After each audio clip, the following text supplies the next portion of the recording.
Okay, so we'll see how respiration works. We'll look at some of the numbers behind it. Okay. Um, again, so let's start off with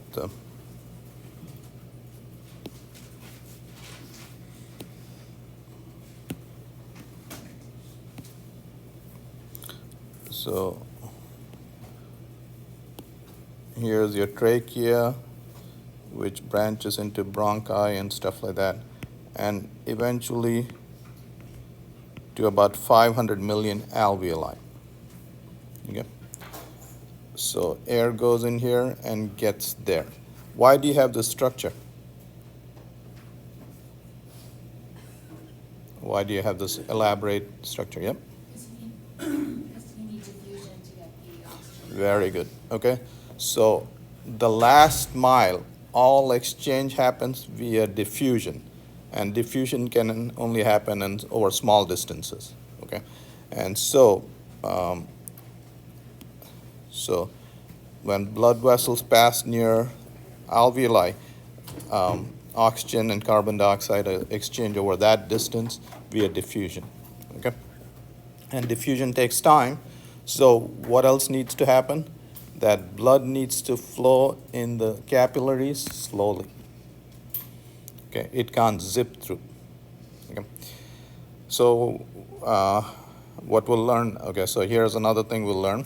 Okay, when blood comes out of your heart, it's, so here are some of the numbers. It's going at about a foot a second, well, 0.3 meters per second.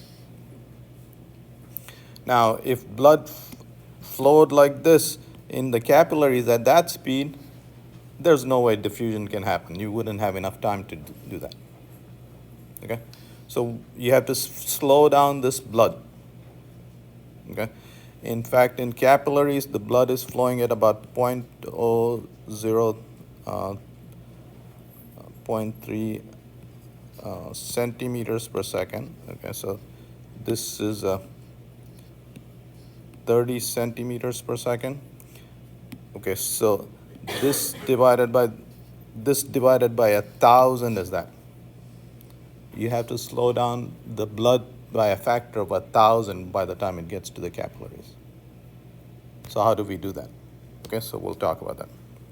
Anyway, now, so as we answered, we have the air flowing to alveoli because gas exchange happens via diffusion, and diffusion can only take place in for small distances. And we'll also figure out how blood slows down. Okay.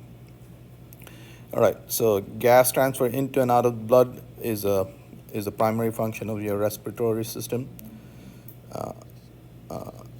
The breathing passage in lungs branches into progressively smaller tube ending in alveoli. Okay? The hundreds of millions of alveoli each are about 200 micrometer big. Okay? A cell is the size of a micrometer. Okay? So alveoli are about 200 cell size. Okay? And the walls have a thickness of 0.4 micrometer, so thin cells, okay, single cell layer.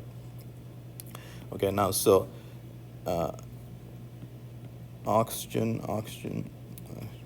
Okay, so if you want oxygen to diffuse from the alveoli to the blood, what needs to happen? The concentration of oxygen here needs to be higher than in the blood. And when you want carbon dioxide to diffuse from the blood to alveoli, the concentration of carbon dioxide needs to be higher in the blood than in your alveoli.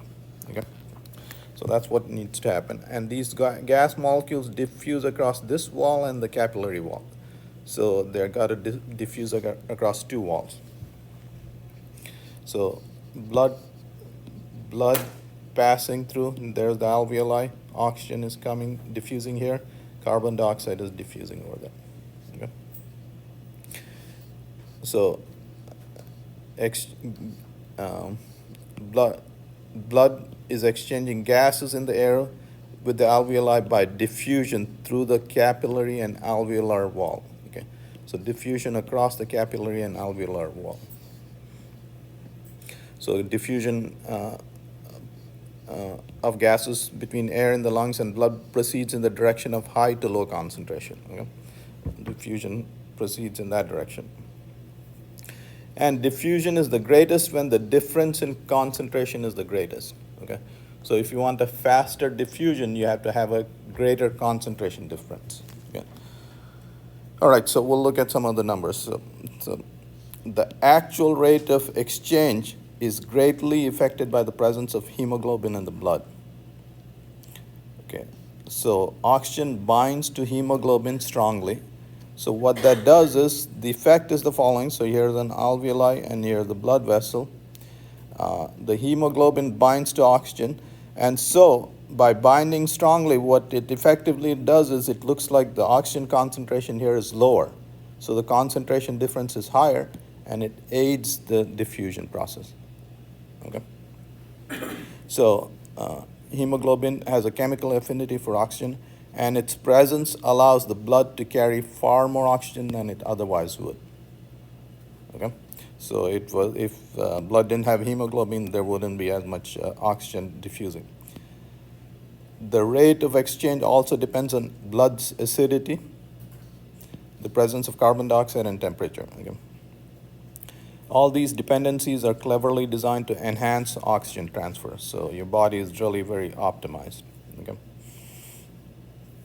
Okay, so for our purpose, we'll keep things simple, and it's sufficient to think of the gas transfer as if it were simple diffusion. But there's other stuff going on in the background. Okay? All right, now we'll... The rate of exchange is dependent on acidity, presence of carbon dioxide, what now? Temperature. Yeah. All right. So now we'll do the numbers. Okay. So here's the deal. Do you guys remember what is atmospheric pressure? 15 psi. Okay. So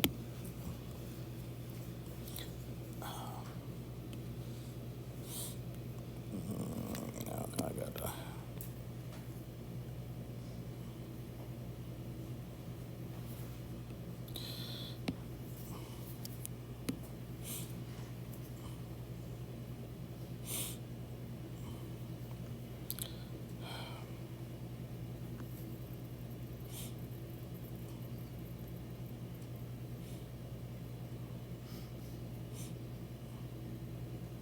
Okay, so atmospheric pressure is 15 psi.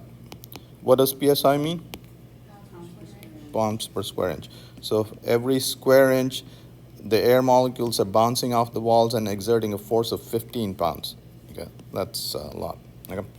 Now, the air is 79% nitrogen and 20% oxygen and 1% everything else. Okay.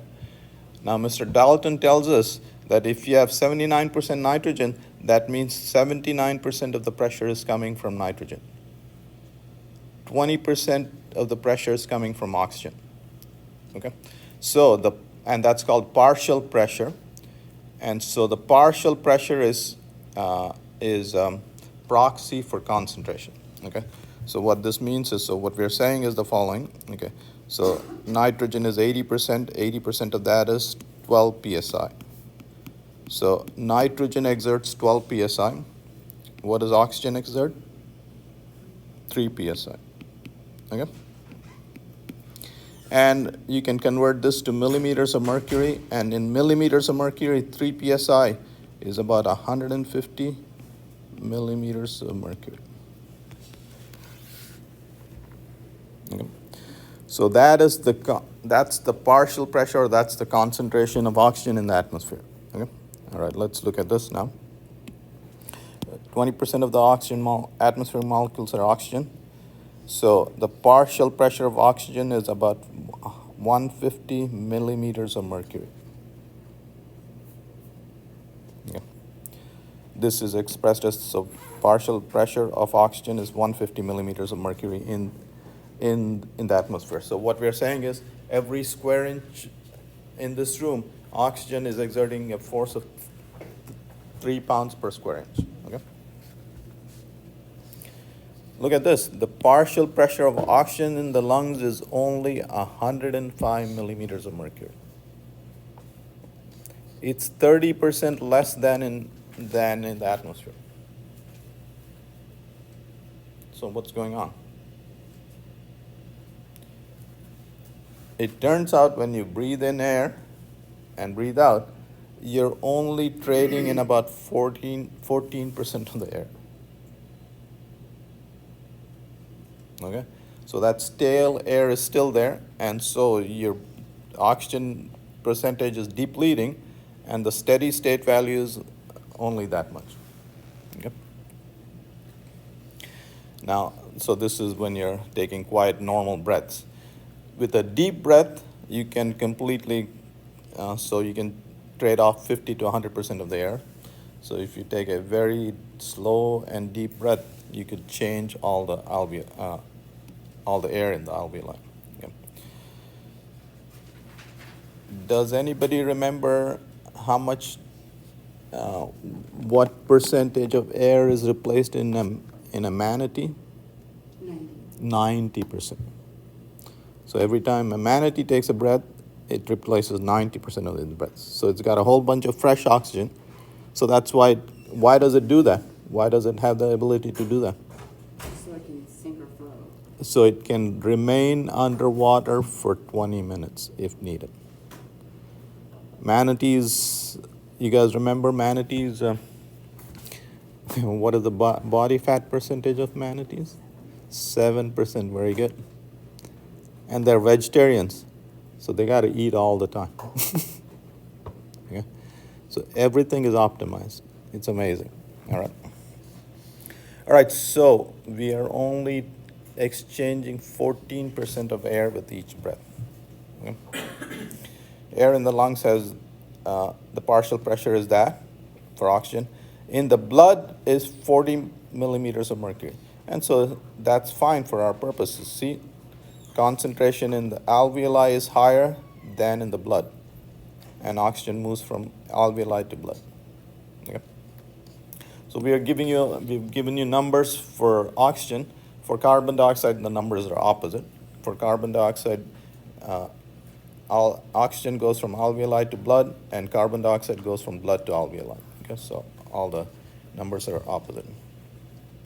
So oxygenated blood from the heart travels to the arteries, to the capillaries, where it's transferred to the cell, and the whole cycle starts again.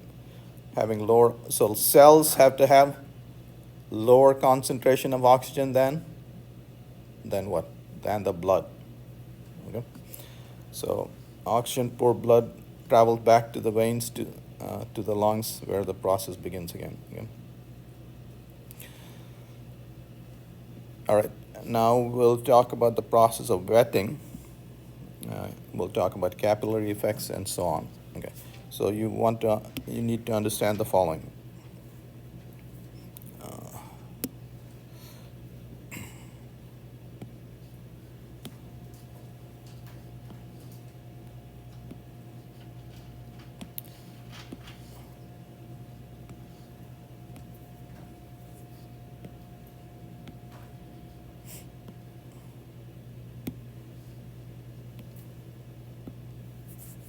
Okay, so let's take a glass of water.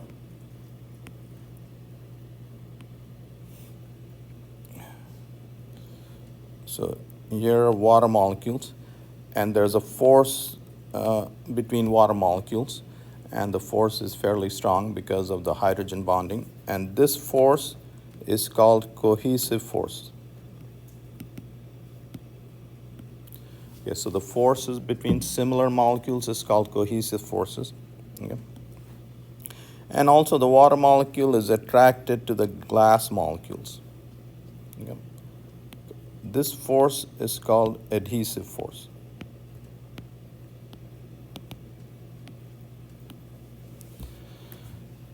All right, so we will consider situations where cohesive forces,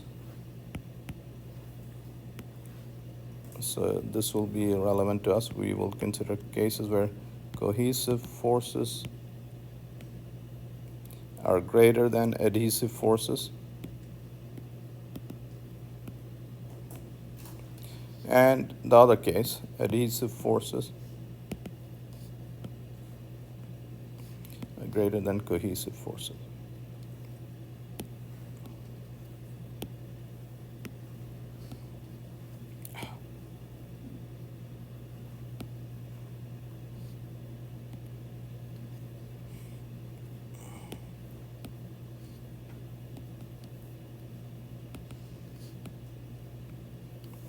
All right, so when water beads like this, when you wax your car, water will bead like that. When your car is not waxed, water is like this. Okay? When water beads like this, then cohesive forces are greater than adhesive forces. That is what, when water beads like that, forces between water molecules is greater than the force between water molecule and the surface molecule. And when the water doesn't bead like this, doesn't bead like that, it wets the surface. That's wetting. Okay. When it wets the surface, then cohesive forces are greater than adhesive forces. Okay. Yeah. You put the same thing twice, cohesive and adhesive. Yeah. This is adhesive forces are greater than. Yeah.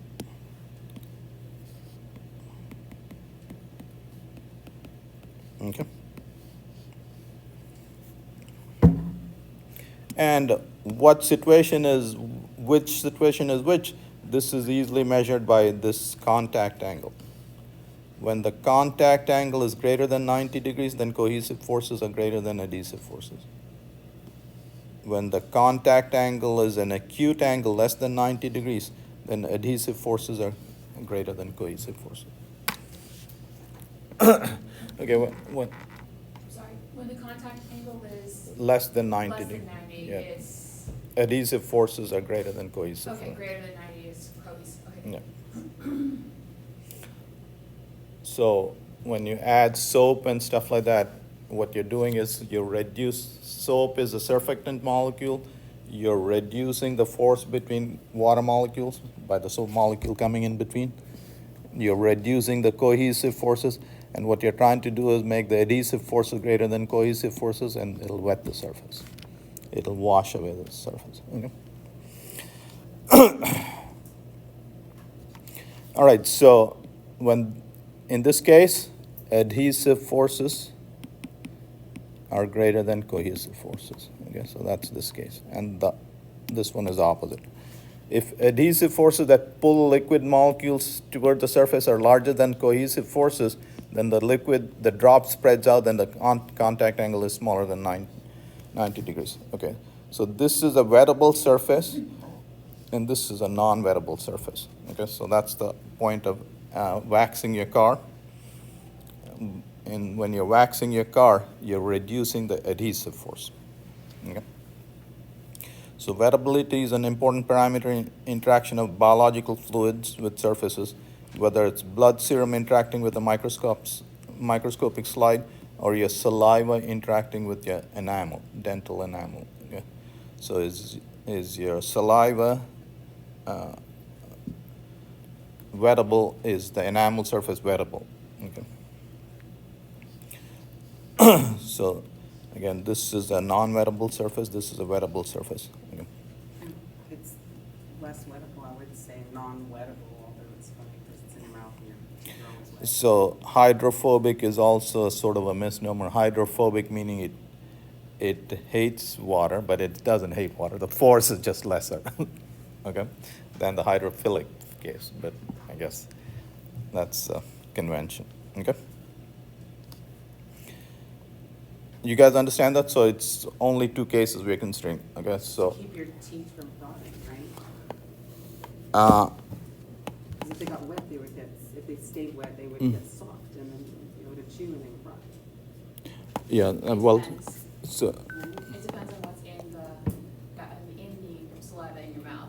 If it's a higher sugar concentration and it's sticking in your teeth, that's gonna end up, or acidity, that's what's gonna cause the rot. If it's a little bit more alkaline and there's a lower to no sugar concentration in that saliva, then your teeth are protected. So It's just depending on what you've been eating and what you've been doing and how often you're brushing and cleaning your teeth. It's hilarious that a dentist will give you a law like that. They're sugar-free, it doesn't count. Yeah, I mean, so a lot of dentists started buying back the candy from kids, right? They would give them money. Or they would trade out for like toothbrushes and stickers and stuff like that. Well, but that's not sellable. Yeah. Well, no. Yeah. Anyway, yeah.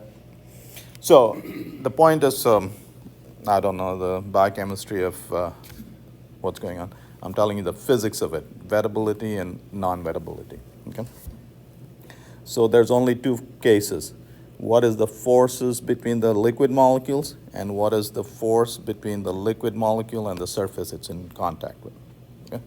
And so that's what we're comparing. Okay, so here, mercury glass, so the contact angle is 130 degrees.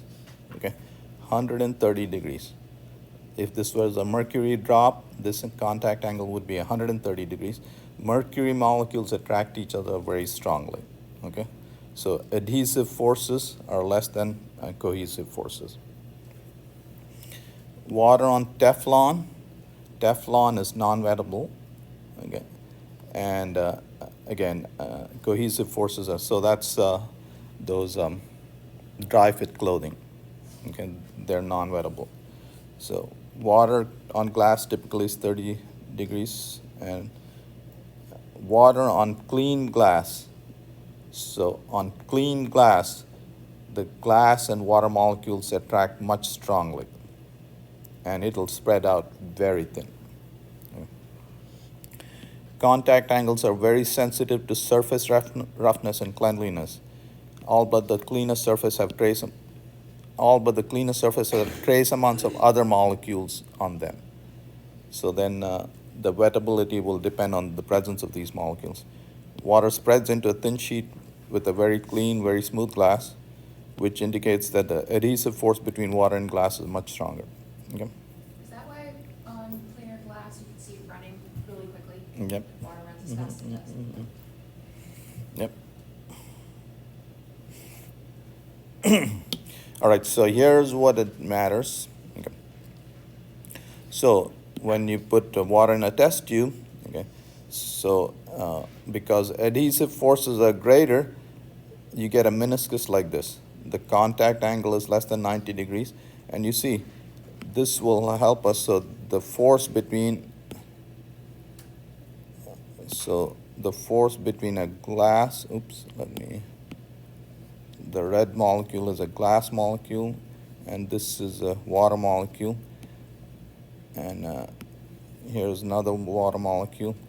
Okay, so this water molecule is being pulled by this water molecule, and this water molecule is being pulled by that glass molecule, and that force is stronger. So you see, it can pull this thing up in a capillary. It can pull water up in a capillary, and we'll come to that in a second. For mercury, the opposite true. Mercury molecules attract each other stronger than the glass molecules attracting. Okay, so the meniscus tells us here adhesive forces are greater than cohesive forces, and for this one, cohesive forces are greater than adhesive forces. Okay. Okay, so what this means is, here's capillary action. Okay, it turns out that if you take smaller and smaller tubes, when adhesive forces are greater, that liquid will rise in the capillary tube. Okay, and narrower the tube, higher the water will rise, or the liquid will rise. And if the cohesive forces are greater, then in the capillary the liquid will fall down, go down. That's because the liquid molecules themselves are pulling it down. Okay. The narrower the capillary, greater the fluid will rise or fall. Okay. All right, this tells you the height to which the liquid will rise. So the height to which the liquid will rise. Okay. And what is holding this liquid up against gravity? It's this adhesive forces. See, the glass molecule forces are pulling on this liquid column, and that's what's holding them up. Okay. So there's a circle there, and that's what's holding them up. Okay. So the height to which it will rise is 2 times the surface tension of the liquid, cosine of the contact angles. There's a contact angle. And as long as the contact angle is less than 90 degrees, this will be positive. And then it's divided by the density of the fluid, acceleration due to gravity, and the radius of the capillary. Smaller the radius of the capillary, greater the height it'll rise to. Okay, so this capillary effect is used in your body all the time. So we'll come to that in a second. Okay. So again, smaller the radius of the capillary, greater the height to which it will rise. Okay. And if the contact angle is greater than 90 degrees, this is negative. Cosine, you can check on your calculator, cosine for an angle greater than 90 is negative, and height will be negative. And so that's what happens for mercury. Yeah.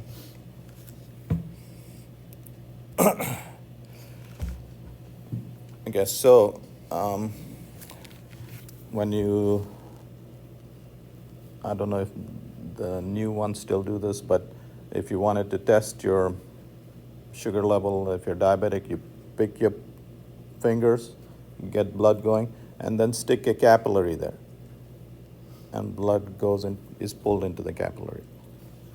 Okay. So a capillary tube is used to sample blood from a finger prick, has an inner diameter of 0.8 millimeters. Remember, smaller the diameter, more further the liquid will go in the capillary. Okay. So to what height will the capillary rise? So all these numbers are for blood. So there's the surface tension. The height to which it will rise is 23 millimeters. 23 millimeters is 2.3 centimeters. Okay. So if you held the tube straight up from your finger prick, the blood will rise about 1 inch. Okay.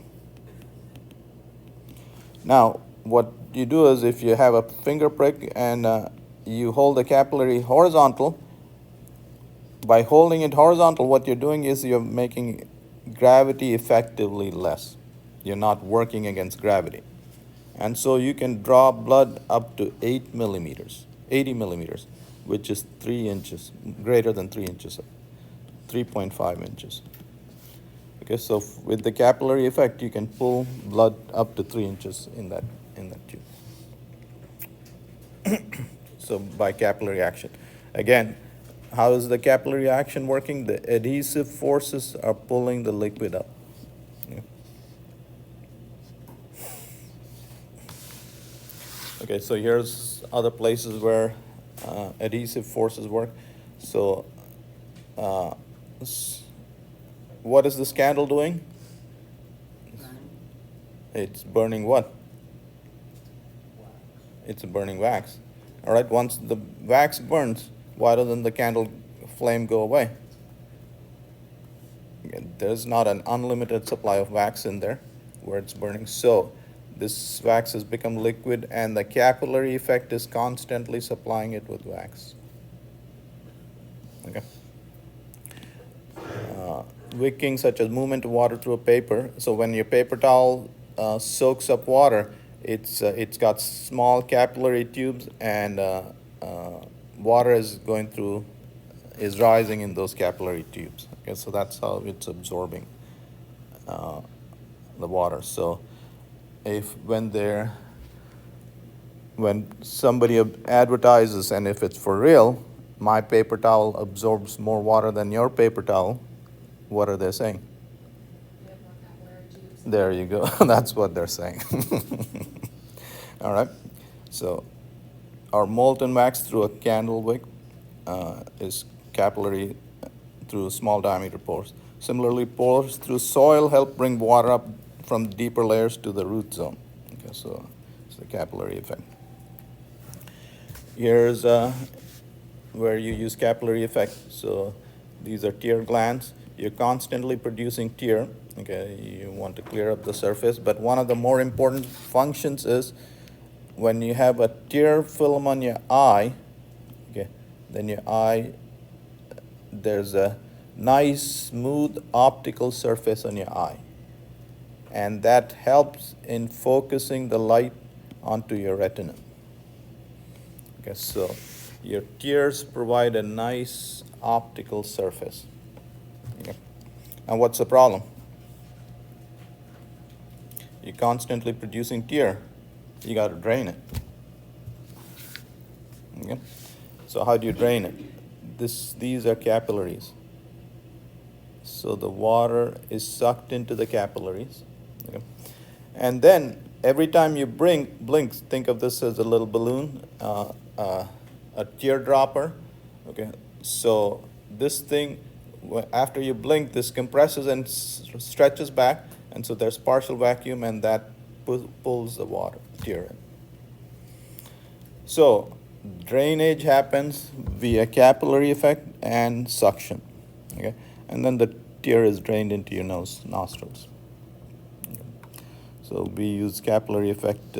So the punctum, their diameter, and again, what did we learn? The smaller the diameter of the capillary, the higher the fluid will rise. So the punctum has a diameter of 0.2 to 0.3 millimeters wide.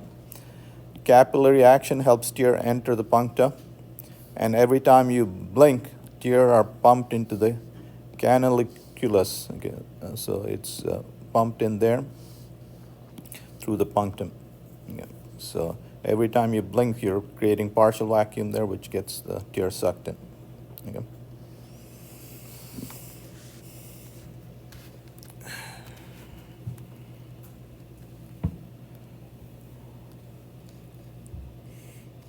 All right, so capillary, so now we want to understand how does water rise to the leaves here. This tree could be as long as 100 meters, as tall as 100 meters. 100 meters is about a 1.5 football field length. There's capillaries in the tree that pull the water from the root to the top of the tree. And so that won't happen. So capillary action can lift water about 1 meter. 1 meter is 3 feet, about the height of this table. So for small plants, capillary action can lift the water. Need something stronger than that. Then. Yeah. So what is it? Okay, so now let's figure that out. So this is fairly neat, actually. So the vertical transport of water in trees depends on the strong cohesive forces due to the hydrogen bond. Okay, it depends on the strong cohesive forces. Okay, so here's what's going on. So I'm going to tell you the answer, and then we'll go through the slides. Okay. So water reaches the leaves, and then water evaporates. Water molecules evaporate in the leaves. Okay. And when this water molecule evaporates, it's pulling this water molecule, which is pulling this water molecule, and so on. It's like a chain link. When this thing evaporates, it's pulling the water up. And that is the force that's pulling the water up. All right, so it's like, you can take a rubber band and apply a force, and the rubber band will, if something is attached to the rubber band, you can pull it up. There's a limit to the force because the rubber band will break. Okay? And so we'll figure out how hard can you pull a column of water. So you would have to do this in a small tube. You can pull on the water, and we'll figure out what is the greatest force you can apply. Okay? In large trees, several liters of water evaporate per minute. Excuse me, hello there? Can you hold up your, so that's a liter.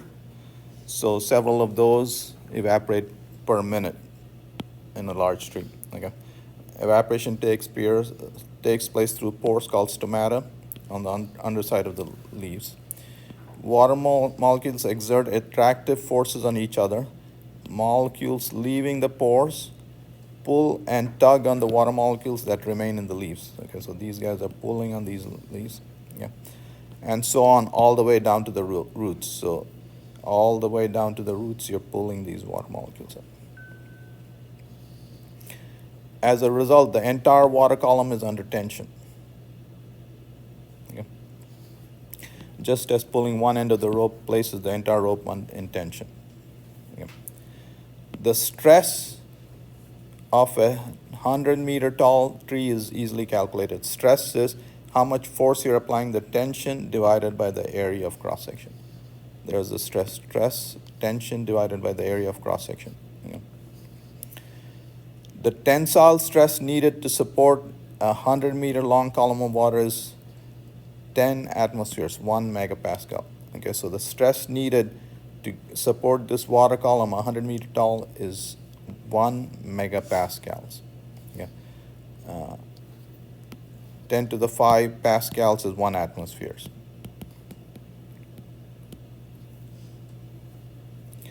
Okay, now there's another thing going on. Remember, water molecules adhere to the xylem. Okay, there's adhesive forces, so there's friction, so you have to pull harder to pull the water up because of the friction. Okay, and so you need really a stress of 2 megapascals to pull this water up the tree. Okay. So this tension due to the cohesive forces in water actively pulls the water up the tree. Okay. So the question is, can you exert that force without breaking the water column, without breaking the rubber band, so to speak? Okay. And so here are the numbers. Okay. So experiments show that the tensile strength of narrow tubes of water is 30 megapascals. So if you have a narrow tube of water in the xylem, the stress needed to break this column is 30 megapascals. And to lift water up to the tallest trees, all you need is 2 megapascals, so you have plenty of room. So that's what lifts. So the cohesive forces between water molecules are strong enough to lift the water up. Okay. Now we'll learn something very cool. Okay. So the tensile strength is great enough. Okay. So now 2 things about this thing. Okay. First, the entire system is powered by the sun through evaporation. See, you guys have water pumps. You guys have seen water pumps. If you want to pump water up, you need suction there, and you need energy to pull water up.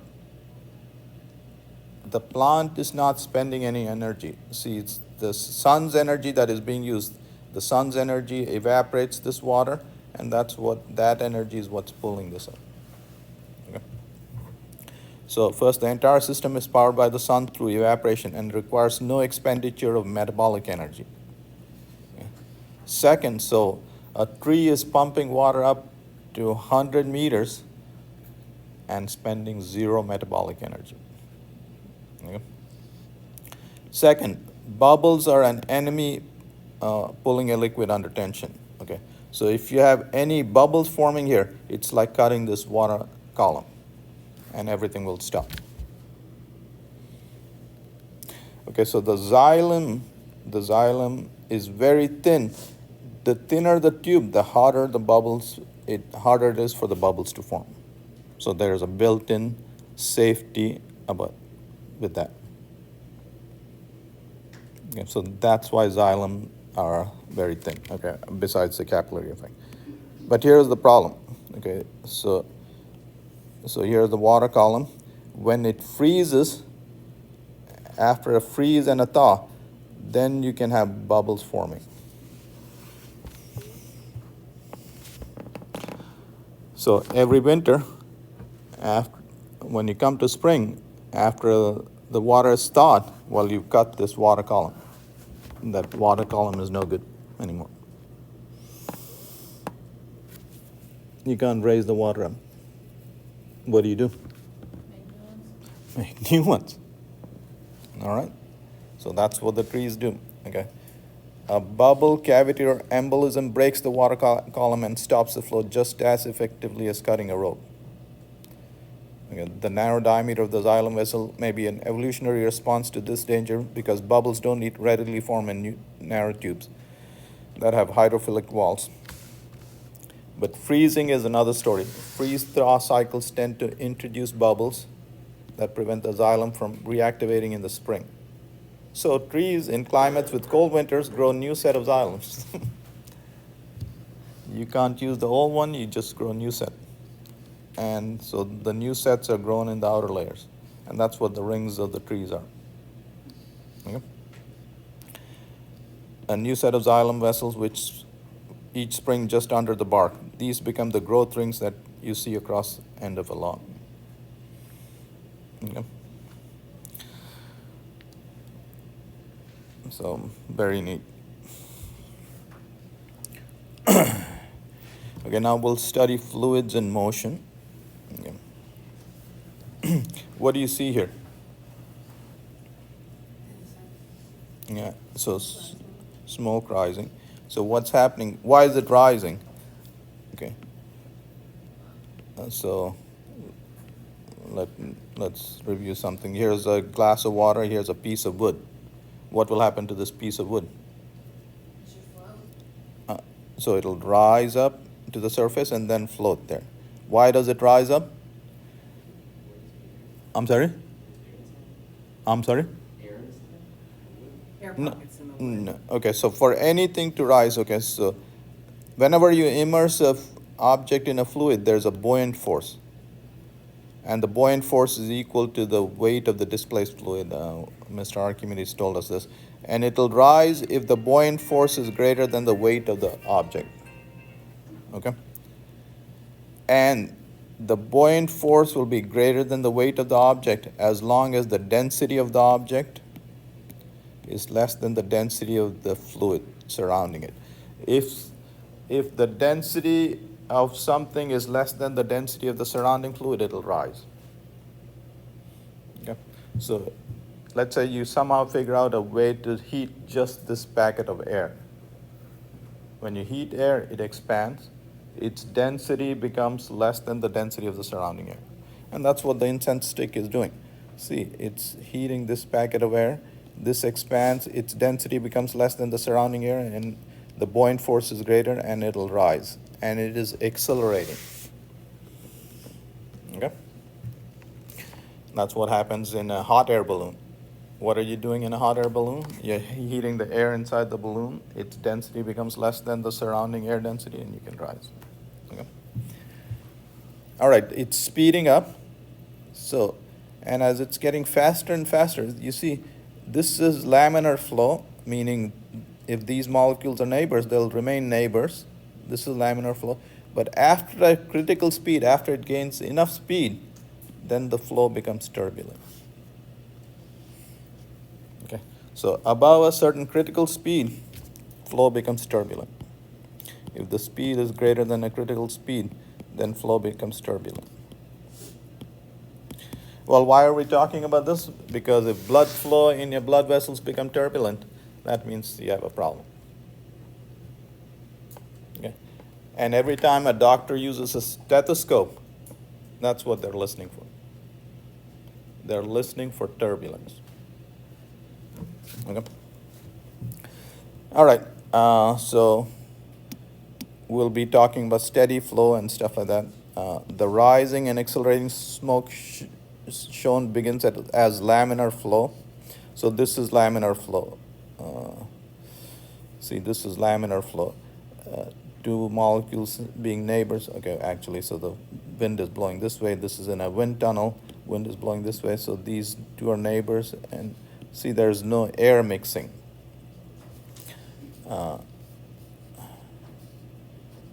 In this case, see, here's a blood vessel. Here's blood is flowing smoothly, laminar, and then you have plaque deposit.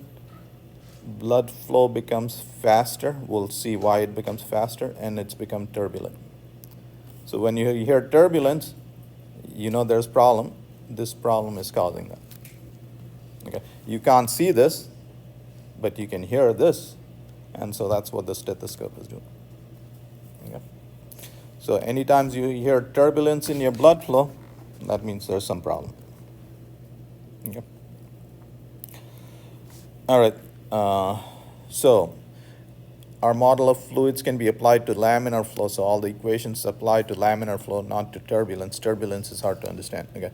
But when it's there, you know there is trouble. The motion of blood in your circulatory system is always laminar if things are working as they should. Turbulence spells trouble. Okay?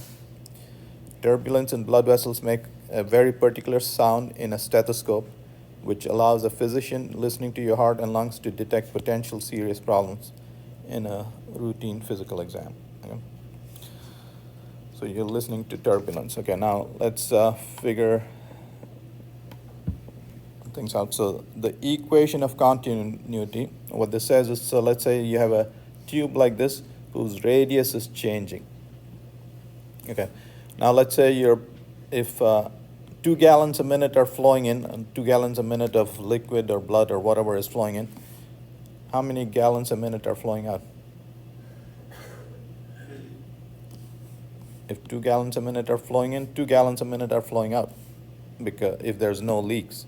Okay, so the flow rate is the same everywhere. 2 gallons a minute are flowing across here, 2 gallons a minute are flowing across here. Anywhere across any area, 2 gallons a minute are flowing. Okay, this is flow rate.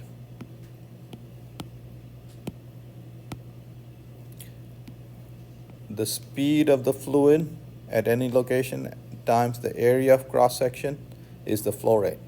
And so that is constant everywhere. So there's this area, this area is here, and there's the speed of the blood. Okay, so this is flow rate. So if the area of cross section decreases, then the blood is flowing faster. Okay? If the area of cross section is bigger, the blood is flowing slower. So now let's solve our problem. Remember, so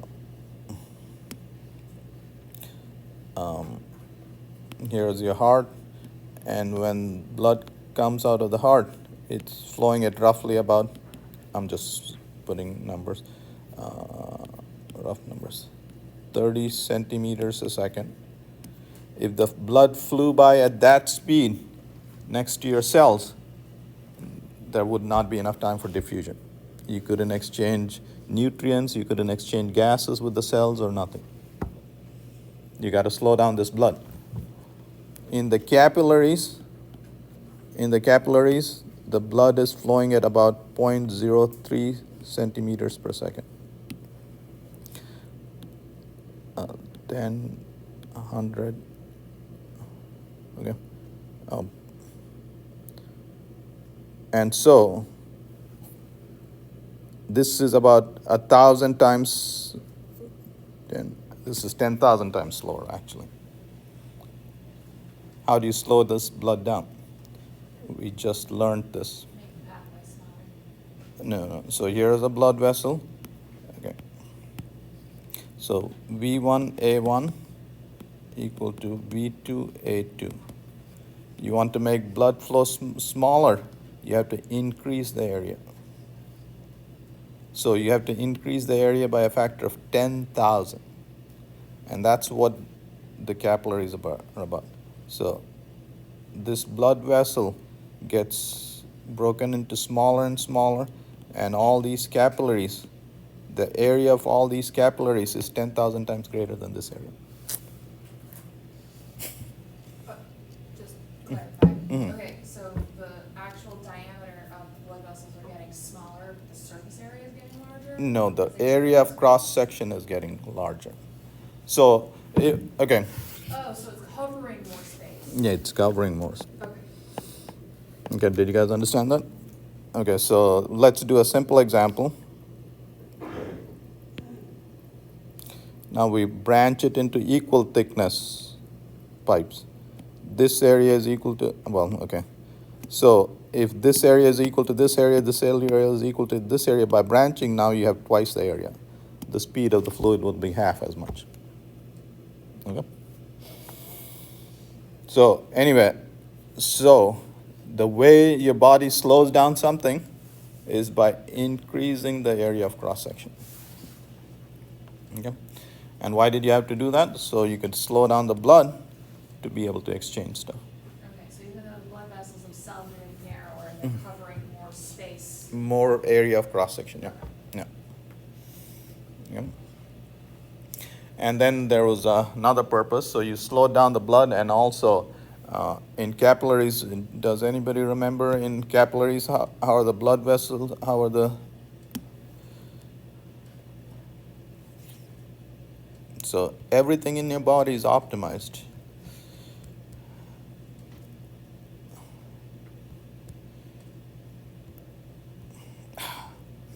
Okay, so in capillaries, your red blood cells are going single file.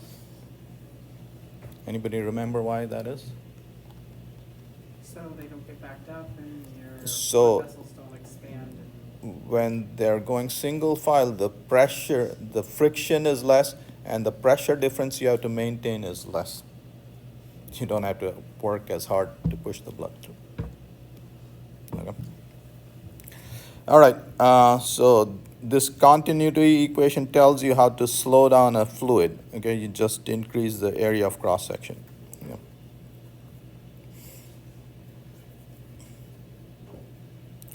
Okay, so you increase the area of cross section and the blood will slow down. So increasing the area of cross section decrease the speed of the fluid. Okay, so here's another example. So V times A, you've seen this in your kitchen as water flows out of a faucet. As it's flowing down, it's getting faster and faster. As it's getting faster, the area of cross section is decreasing. The water stream is getting thinner. Okay? So the flow rate is the same everywhere. Okay?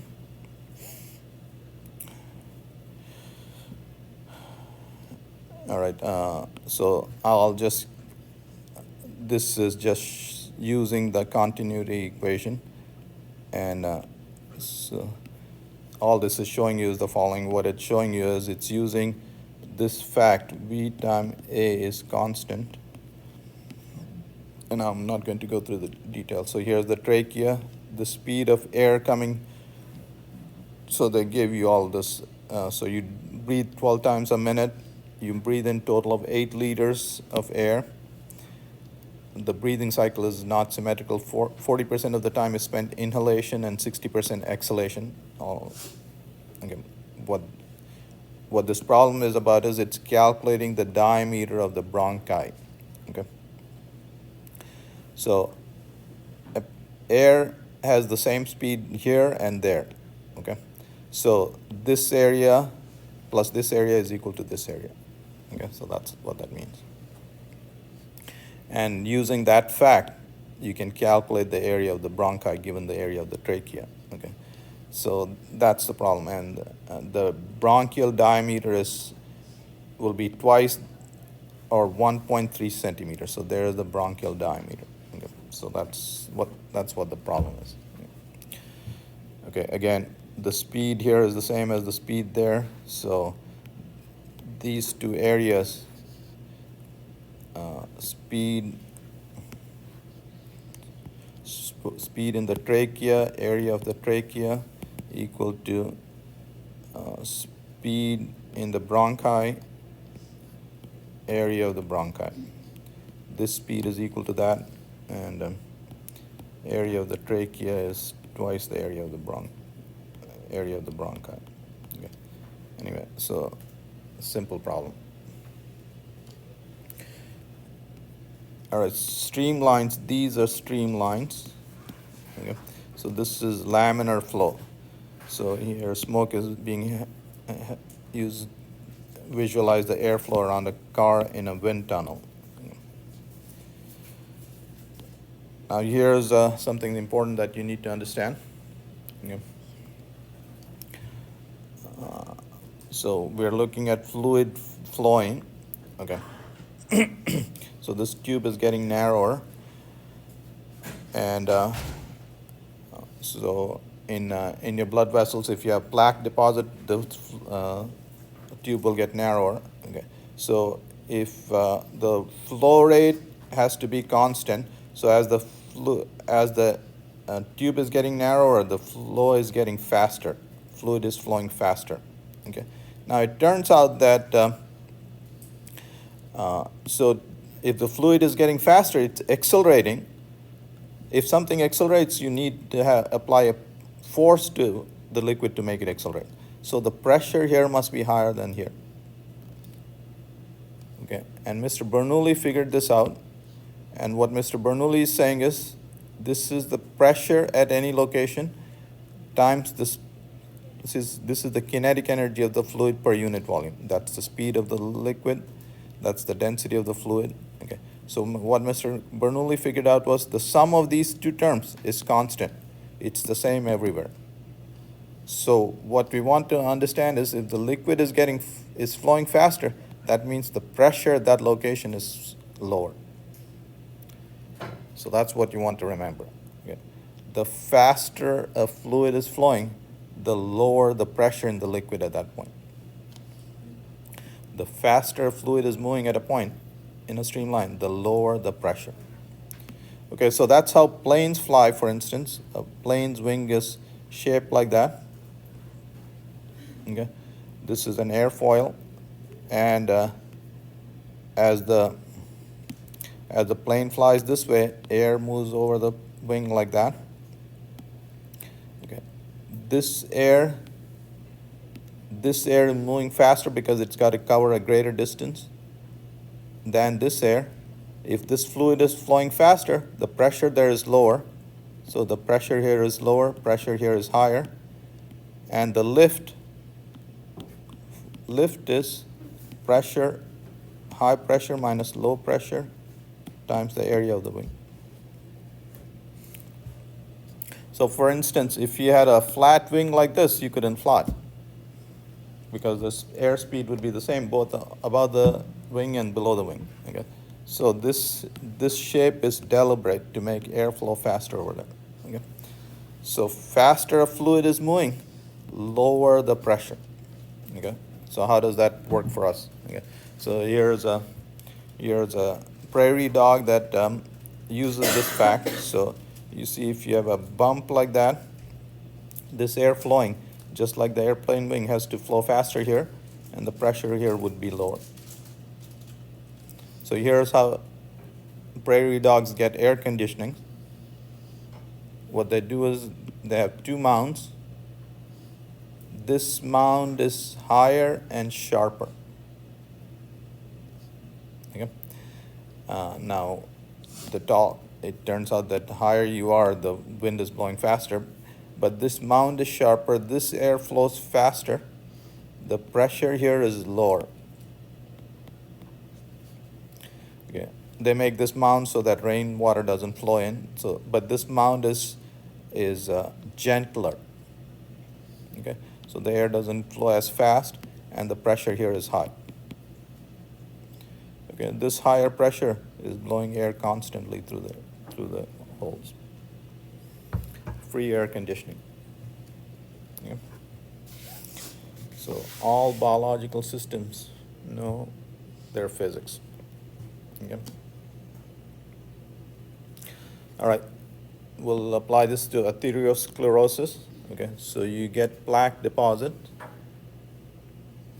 When you get a plaque deposit, that fluid has to flow through a narrower area. It's flowing faster. You just learned if a fluid is flowing faster, what happens to the pressure? It decreases. Okay. When the fluid pressure is high, it's pushing on the walls. If the pressure is lower, then the walls will collapse. It's a rubber, and your blood vessels are elastic. So if the inside pressure decreases, they'll collapse even more. It makes the problem even worse. Now the tube has become narrower, the fluid is flowing even faster, the pressure is even lower. Okay? So it makes the problem worse and worse. So plaque formation on the walls of the arteries, the disease atherosclerosis causes a drop in blood pressure at the site of narrowing. So Bernoulli's equation then can be used to compute the pressure drop at the constriction. In severe cases, the pressure drop allows the vessel's wall to contract, which squeezes the arteries even more closed. Okay? And so what is the solution? A stent will compress the plaque and open up the blood vessel, okay? Slowing down the blood and getting the pressure back to normal. Okay. You slow down the blood, the pressure increases, and that'll keep the stent open. Okay. All right, so here's a tube that is changing diameter inside. You can't see that, but this measures the liquid height is a measure of the pressure at that location. Okay, so you see the pressure here is the lowest. That means the liquid here is flowing the fastest. The pressure here is the highest at this location, meaning the liquid here is moving the slowest. So that's what this is. So in this situation, V2, the fluid is flowing the fastest, the pressure is the lowest, which is measured there. Next, this is moving faster than that, okay? And so that's the order. This is the answer.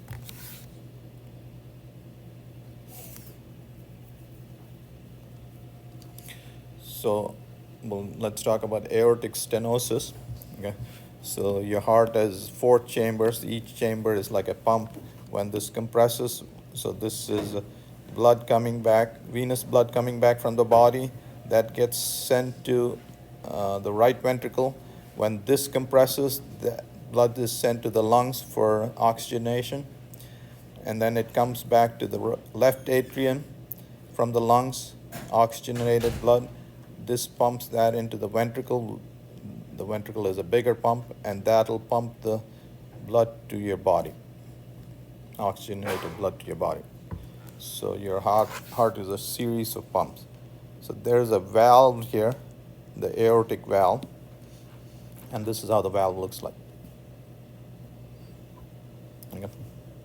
And when the left ventricle contracts, the valve opens up like this, nice and big, and blood flows up. If there is a problem with the valve, so this is a stenosis of the aortic valve. If there's a problem, look, this is how much it opens. What would this opening do? Not much. It's not letting a lot of blood flow. Okay, Blood through. If the opening is narrow, then the Blood flow. very good. Okay, so that's what sonographers can do. What you can do is, you can't see this. What you can do is you can measure the speed of blood here and the speed of blood here. If the opening is narrow, then this blood flow speeds up too much. If the blood flow sped up too much, you have a problem. That's how you detect it. Okay? And when the blood flows faster, what happens to the pressure? It drops. So here's how they detect aortic stenosis. If the pressure drops, see, blood is flowing faster. If the pressure drops greater than 40 millimeters of mercury, then you have a bad valve. Okay? All right, so if the aortic valve through which blood exits the left ventricle becomes narrowed, a condition called aortic stenosis, it can lead to significant health problems. One of the diagnostic criteria is a drop in pressure as the blood traverses the wall. If this pressure drop exceeds 40 millimeters of mercury, so blood was at rest here, and then when the blood is pumped, it picks up speed, and the blood pressure drops. So if the blood pressure drops greater than 40 millimeters of mercury, that means it's sped up too much. That means the valve is narrowed. Okay? Clinicians can use Doppler echocardiography to measure the speed of the blood upstream and downstream of the valve. So they can measure the speed of the blood right here and right after the valve. So for instance, in one patient, if the left ventricle is ejecting blood, shows the speed of 1.1 meters per second upstream of the valve and 3.5 meters just past the valve.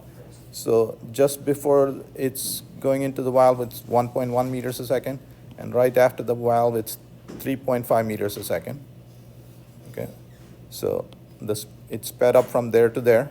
So let's this problem calculates the pressure drop. The pressure drop is 44 millimeters of mercury. Okay. So the normal speed up, if you have a healthy valve, the pressure drop should be only 40 millimeters of mercury. And in this case, the pressure drop was 44 millimeters of mercury. That means this speed is too much. And that speed was too much because the valve was narrow. Okay? So all you can really measure is the speed of the fluid using Doppler effect. It also looks like it doesn't close all the way. Yeah, so you have a Constantly leaking as well. leaking? Yep. So you have many problems. Okay. All right. So, so that's what I covered in the other class, and we have about 50 more slides left, assuming I don't add any more.